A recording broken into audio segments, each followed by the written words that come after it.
All right, welcome to Peace of Mind Radio podcast. I am Brian Ramsey. That is Chris Vaughn. That is... I am Eric Douglas. I think I always introduce you guys, but I thought I'd throw you a little curveball this afternoon. Anyway, it is Friday. You forgot our names. So. No, it's Friday afternoon. It's kind of gloomy. That wouldn't surprise me either. Yeah. No, it's kind of gloomy Friday, so I figured I'd try to perk things up. So anyway, all right. So today's a pretty relative topic. When we sat down and said, "Hey, what's a kind of a topic of today?" Just so happens that these crazy stocks that really have no value are now back in the headlines, which are AMC, GameStop, Bed Bath & Beyond, etc. Now, full disclosure, this is in no way a recommendation to buy or sell or hold or trade or any of these positions. That is not what we're talking about. So do not take this as advice for investing at all. Yeah. All we're doing is talking about a relative topic and essentially why we think these things are happening, right? I mean, some of it's based off what we know is happening, and then we're going to also put in our opinion on why we think these stocks are being traded the way they're traded, right? Yep. So with that being said, again, full disclosure, this is not any recommendation to buy a stock or a mutual fund or anything for that matter. Nothing like that. Especially these stocks. Yeah, exactly. Yeah, and go look at the chart on these things, and you'll know why we say that, especially about these positions. But anyway, all right. So, who wants to start off the conversation on? Well, first of all, just somebody give an overview of why we thought this was a relative important topic to talk about. Well, I'll start. Basically, the reason we thought this might be a relevant topic to talk about was because, when clients come into the office, prospects come into the office to ask us questions, inevitably we get a lot of questions about things that are occurring in the news, or at least that are headlined in the news, I should probably say. Yep. And what's been very popular over the last couple months and is getting more popularity because we're starting to see it again, are some of these quote-unquote meme stocks where they're gaining a following on the internet, specifically GameStop, AMC, Bed Bath & Beyond is gaining a lot of steam. There's a couple others as well. You've even seen it with silver a little bit as well. That was a topic at one point. But you're seeing them get a lot of publicity, and there's been a ton of volatility. In the GameStop specifically, there was, it quote-unquote shot to the moon, right? According to what was happening on the internet. And you're seeing that now with AMC, and we just wanted to talk a little bit about what is actually occurring because we get questions about what's going on with those stocks specifically because that's what's in the news. And so we wanted to share what's going on, why we think maybe it's happening, and certainly not making any recommendations on this podcast by any means. But well, I mean, something that I'll throw in right there just to kind of get it started on why this is happening. We recorded a podcast, I don't know, a few weeks ago, and Eric, you can tell us if it's out and available to everybody yet, about how news headlines have a huge impact on the way that people see the markets. And you just have to keep in mind that the news is trying to get people to view it or to read it or whatever that source of media is. So they tend to be very sensational. And that's one of the things that's driving these these meme stocks. Well, it drives a lot of fear of missing out, FOMO, right? Exactly. It drives a ton of that too because you see in the headlines where GameStop is shooting up 30-40% in a day. Right. Well, the next day you don't tune in and see, that it's dropping 30-40% after it shot up the day before. So, but we get questions about it, and we field a lot of questions, and we want to make sure that we're doing our part to educate our viewers and listeners as much as we possibly can. Yeah, so let's start off with GameStop. That's really the one that started all this, right? Yeah, it was. And so there was lots of, pontificating on why it was happening, what was the underlying cause. And I think they pretty much came to the conclusion that it started with some tweets, or not tweets. I don't know if you tweet on Reddit, but I don't know if you're. No, that's it's really, a okay. You different post. platform. All right. You post. That's a question for Eric. Right? I don't. Full disclosure, as you clearly know, I don't do Reddit. Right. But it started in social media. Let's put it that way. Yeah. Right. And so what happens is on any stock position that's traded, as you guys know, there are ways to go out to see what options contracts are written on a security. Okay. Now, an option contract is basically I'm not going to get into it, but it's basically you're saying I'm willing to buy that particular stock at a certain price at some point in the future. Right. Right. And you can either, when you do that, there's two sides of the trade. There's a buy and a sell essentially. Yep. And you can either take and say, I think the stock's going to go higher, or you can say, I think the stock is going to go lower. And you can take both sides of the trade, or you can take either side of the trade. You can take both sides of the trade too. But in every transaction, there's a buyer and there's a seller. That's right. Correct. Yeah, so you can go and find, and it's more and more relevant today than it was, say, 15 years ago or 20 years ago when I got started in the business. You had to call the desk and it was very difficult to find out how many contracts are written on a security. But now it's pretty available, right? You can go to your E-Trade account and look at the options contracts and see what are written. So what happened was, in general, they saw that there were a lot of put contracts, meaning there were bets that the price of GameStop was going to be lower in the future.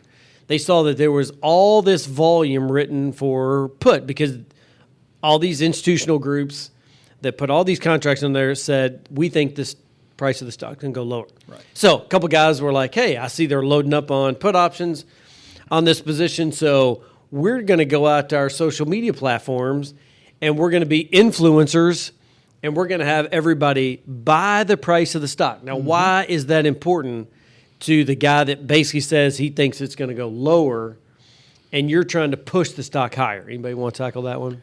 Go for it. Well, so whenever you short a stock, you're technically not buying the stock at that point. You are buying the right to buy the stock at a later time. So essentially what you're doing is you're borrowing shares of that stock. You're immediately selling those shares. In the contract, you're saying that you're going to buy back at a certain price point at a future date, with the assumption being that you're going to sell. You're going to buy at a lower price than what you sold. And then return it to who you borrowed it from. Exactly. Yeah. And the spread is what you make on that stock. That's how short sellers make money. Yeah. So essentially what was happening was you were seeing these hedge funds, large institutional buyers that were, to your point, there was a lot of short interest in that specific stock and some other ones as well. So they were betting on the price of that stock to go down. Well, if the price of that stock rises, and if you see large quantities of interest, it coming in to buy the stock, that's going to drive the price of the stock back up. Yep.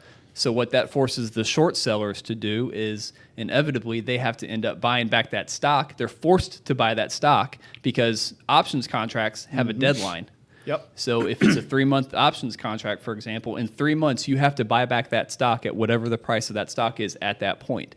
So you saw people in the market that were trying to drive the price of the stock back up because they knew there was so much short interest in these options contracts were set to expire that they were going to be forced to buy back that stock at a certain price, which was even going to drive the price of that stock up even further. And it gains momentum as it goes up. Like exactly. That's the reason it skyrocketed so fast. Yeah, so think of what this would be a good example. So last week in our podcast, we talked about cars, and we talked about buying a car. Yeah. Okay. So it's kind of the same thing, and I hope I get this illustration right.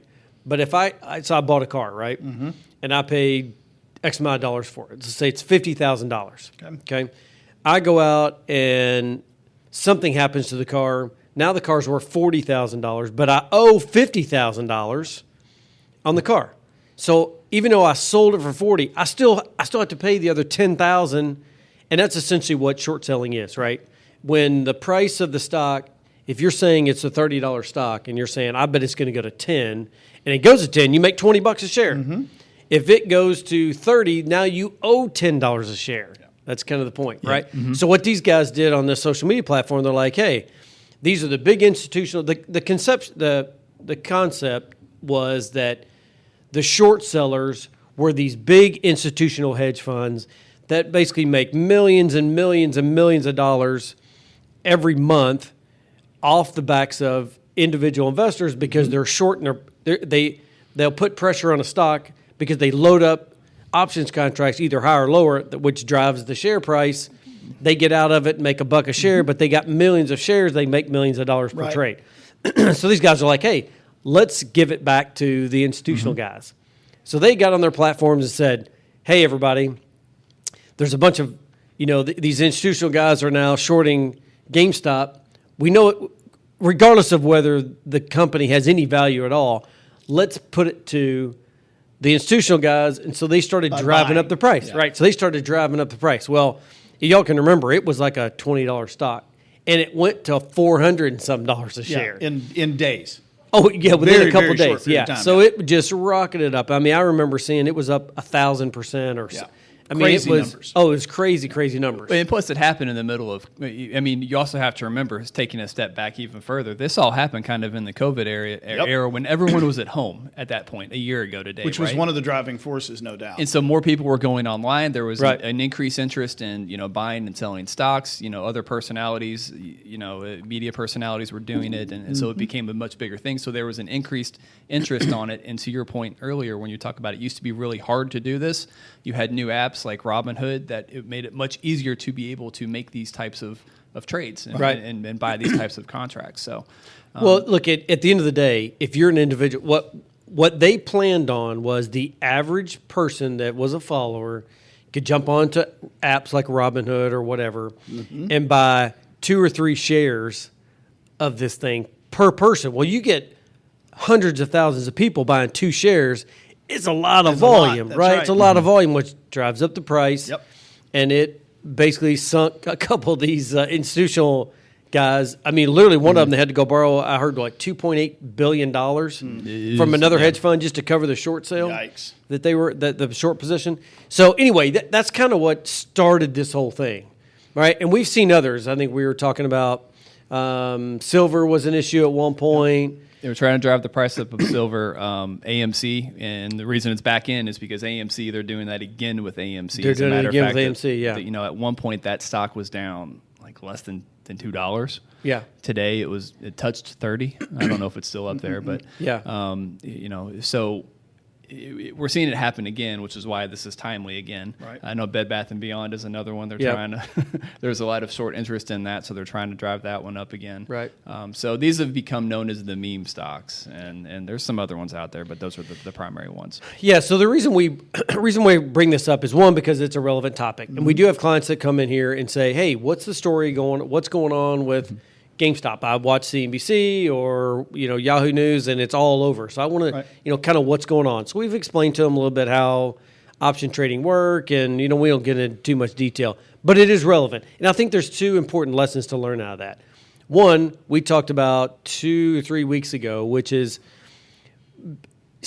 sort of staying in your lane, right, and not trying to get outside your lane and invest in things you don't know about, but not letting the headlines of the markets or whatever show you're watching or whatever news that you're consuming, where you can't let that influence how you invest in money.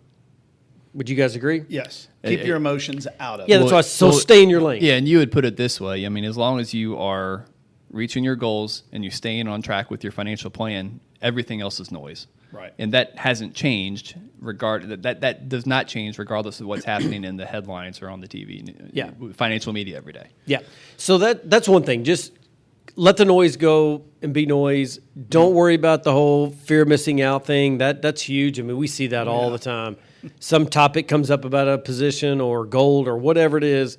Clients start calling back in. Hey, do I need to do this? No, you don't. Just we're going to study our course.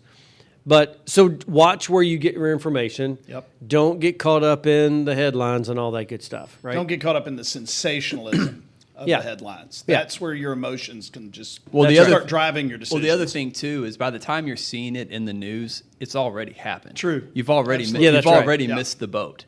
Yeah. And so the danger lies in going to try to find the next headline, the next stock that's going to make all the headlines, that's going to rocket up 50% in a day. That's where you run into a lot of trouble because ultimately it's not necessarily about AMC or GameStop. It's about other people trying to find the next AMC and GameStop. When you look at the number of stocks that are out there, and especially when you start looking at plain and penny stocks and things like that, that gets dangerous. That's not investing. That's trading.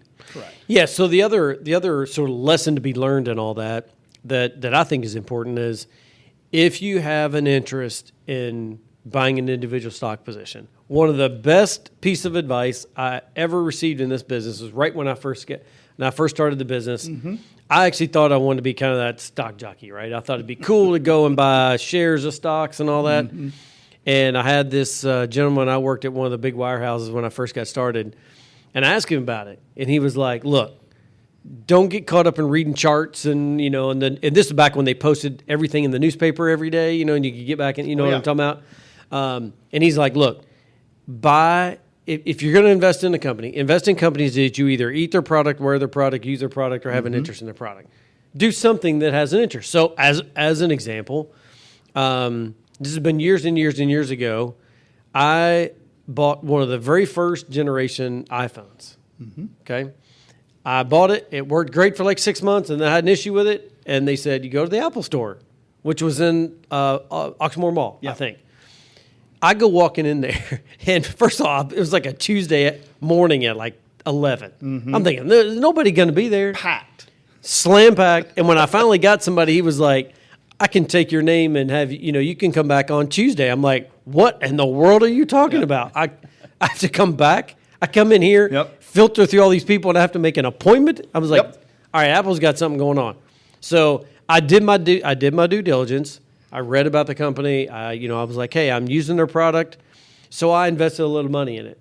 And so that's paid off, right? I mean, obviously, anybody. Once again, not a recommendation to buy. Yeah, no, it's not a recommendation. I'm just saying when you do it, either have some interest in the product, you wear the product, whatever the case is, but do your due diligence. And that's for any investment. That's straight out of Warren Buffett. If you read the concepts that he's talked about, one of them is you always invest in companies that you personally understand the product, the way they go about doing business. So, for example, if you never, ever, ever drink anything except water, kind of a silly example, why would you buy Coca-Cola? You don't understand the product. Right? So, that's exactly what you were talking about there. You have to understand what they do or you're just guessing. And that goes back to buying the meme stocks. Do you really understand what these companies do? Well, here's a good example, and I'm going to bring full circle from what we did last week. It was actually a couple hours ago, but actually in a couple of weeks, because the show we just did last week is not going to air for several weeks. Right. This one's going to air before that. But anyway, we did a show on buying a car. Yes. Okay. Which we Once upon a time. Yep. But the purpose is, which is no different than investing in a security or any investment.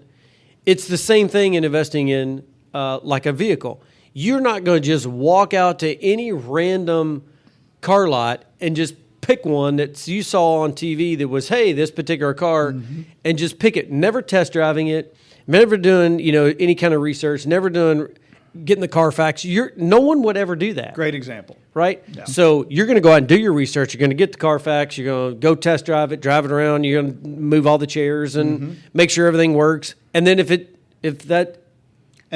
price is right. Yeah, and then if you look at it and say, okay, it's fairly priced, like you can go to basically any car guru or auto trader, it's going to say whether it's good price, fair price, whatever. Yep. So you've done your research and said, yep, it's a fair price.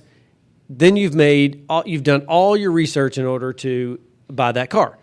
It's no different when it comes to security. Yep. Any security, mutual fund, exchange traded fund, stock, makes no difference. You have to do your due diligence, and you have to make sure that it's not overpriced, it's fairly priced, and it has to be, what you're interested in investing in, right? There's no difference in that whatsoever. So anyway, that's kind of the point behind it.